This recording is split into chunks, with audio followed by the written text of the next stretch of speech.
The morning fog had barely lifted over the ruined city of Kassel when the trucks rolled into the camp. May 1945. The war was winding down, but for the women standing in rows behind barbed wire, the end was still a distant concept. The air smelled of wet earth and diesel, mingling with the acrid scent of burning buildings in the distance. A soft hum of tension buzzed between the prisoners and the guards, both groups unsure what the future would hold. The world had already turned, but for those behind the wire, the ground they stood on was still shifting, and the direction was unclear. American soldiers, their faces tired and worn from the long months of combat, walked the perimeter of the compound, scanning the horizon. The women were mostly young, not yet 25, their faces drawn with exhaustion, but still holding a kind of dignity that defied the years of war. Some wore the tattered remnants of their Luftwaffe uniforms, while others had been issued the rough, ill-fitting American fatigues that hung loosely from their small frames. Their ranks had been swollen in the final days of the war, when German forces, collapsing under the weight of defeat, had pressed every available person into service, men and women alike. For the women held in these camps, the war had ended weeks earlier, but in their hearts it had not yet finished. Freedom, it seemed, was still too far off, a horizon they could not see. The commandant had called the final phase, a period of processing prisoners, an act of repatriation. But when the Americans came to them with the announcement, the same words they had spoken to so many other POWs, "You are free to go," the women did not move. There was no cheer, no relief, no shouts of joy that would have been expected in this moment of liberation. Instead, there was silence. These women, whose youth had been claimed by war, stood frozen. In the midst of chaos, they had found something that resembled order. They had learned to live in captivity, to abide by the rules, to be fed, to be protected, to know exactly where they stood each day. What, then, did freedom mean to them now? Many of them had been forced into the war effort by a system they had never asked for. Some had worked as clerks, others as radio operators, or even nurses. They had been swept up in a machine of war, their identities forged in a Reich that had demanded blind obedience. Now, that world had crumbled. To return to a Germany in ruin, to face the rubble of their cities, the disillusionment of their people, was to face a void. For hours, they stood in the camp, the words of the American commander echoing in the distance. Some women cried quietly, shoulders trembling, but others held their ground, eyes downcast. There was no clear answer to the question they had confront. What would they return to? The war was not over for them. They could not simply walk away from the lives they had lived. Behind the wire, they were still soldiers, still members of a system that had shaped them for better or worse. To step outside those gates meant confronting a world where their past would not be forgiven, where their uniforms, however worn, would forever label them. In this moment, captivity offered them not just protection, but a strange kind of identity. It was a puzzle no one had foreseen. The U.S. Army had no protocols for this kind of refusal. The prisoners were supposed to want freedom, to be eager to return home. But they did not. The camp's commandant, a young officer from Missouri, could not understand it. His reports to headquarters were confused. He noted that the women were not sick, not disabled.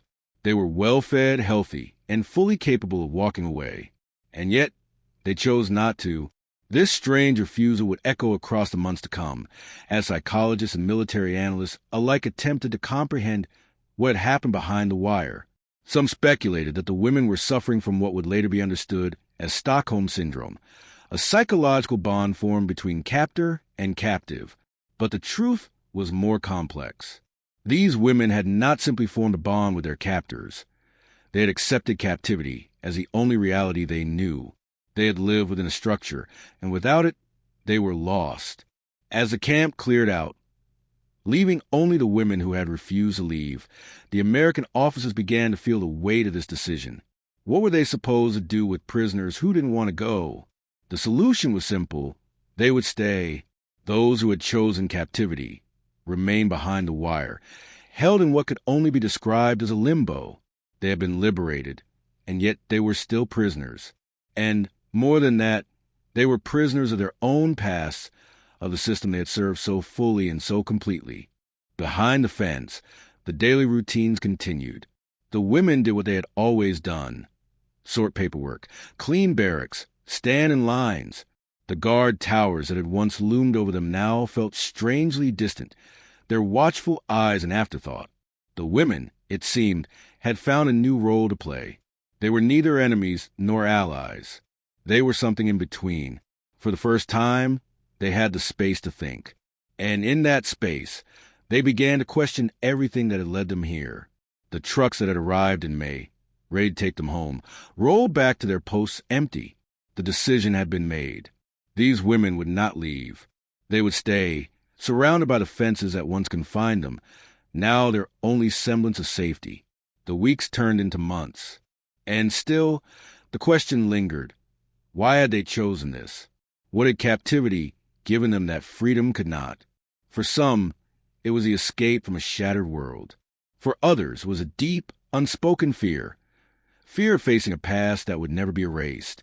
And so they stayed, in the shadows of a world that had crumbled, waiting for something to come, something to answer their silence.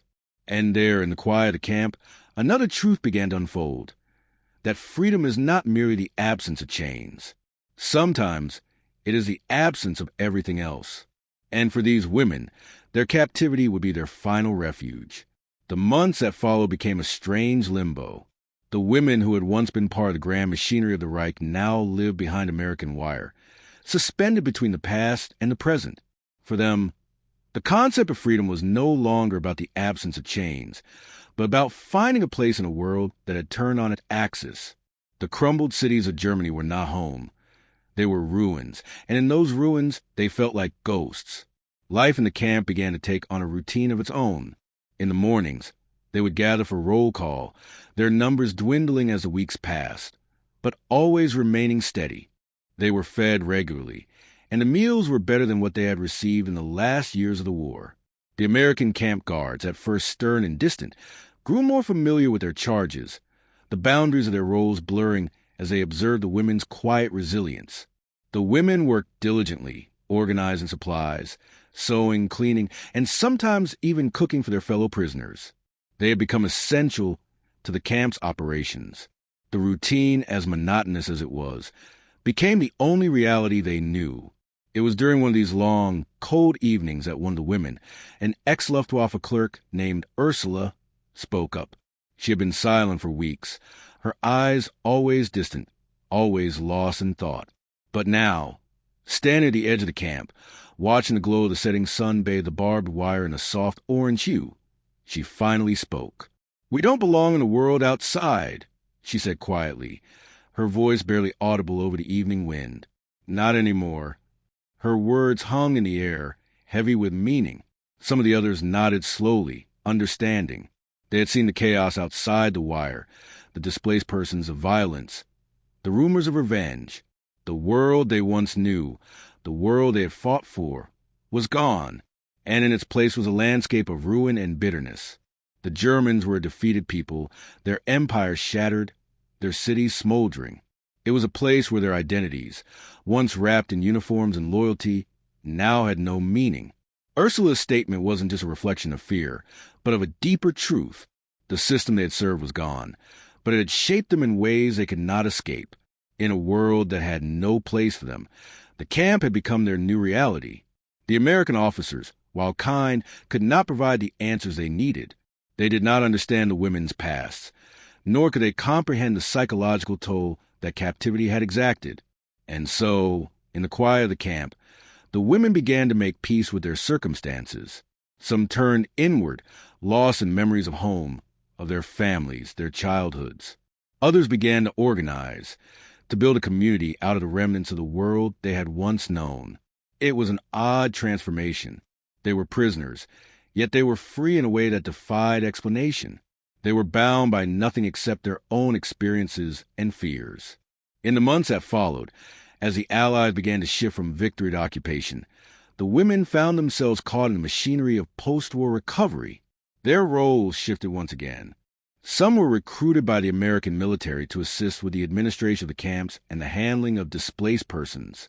Others found work in the German offices of the Allied forces, translating documents, organizing supplies, and managing the flow of information between the occupiers and the occupied. It was a surreal existence. The world outside was rebuilding, but the women remained in the shadow of the Reich they had served. For those who had never fought on the front lines, for those who had only operated radios or written reports, the psychological scars were different. They were not physical wounds, but deep, emotional ones: guilt, shame, confusion. How could they reconcile their role in the war with the reality of the world they now inhabited? How could they move forward when every step was burdened by the weight of their past? The Americans, for their part, had little understanding of the trauma the women had endured.